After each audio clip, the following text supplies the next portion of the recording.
Hello and welcome to a Kingsley School Bideford NESSY tutorial video. Today I'm going to talk about target setting.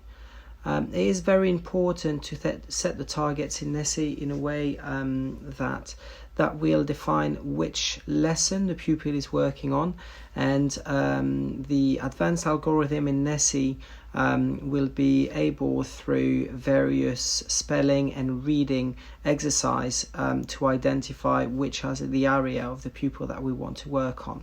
So it is essential for that part that the pupil do not get any help at all and stick with the process. It's quite a long process. It will take up to 10 minutes because you have to go through all the highlands, and once the algorithm identified 5 lessons that the pupil would benefit doing, then it will stop and go back to normal NESSY.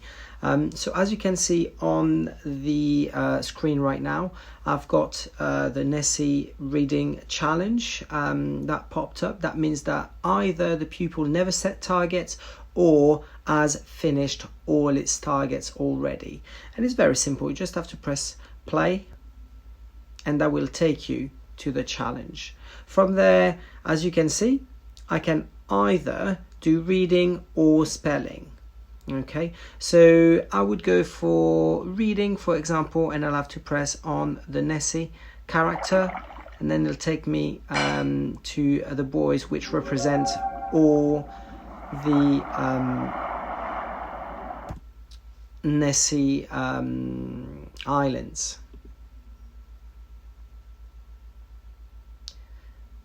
So it's pretty self-explanatory. So all the exercise can be done on their own. You can be here to support them, as in make sure that they understand what needs to be doing. But please, please, please let them just do the exercise on their own. There we are. Hope it makes sense. If you have any question, please send me an email. My email would be in the video description. Thank you.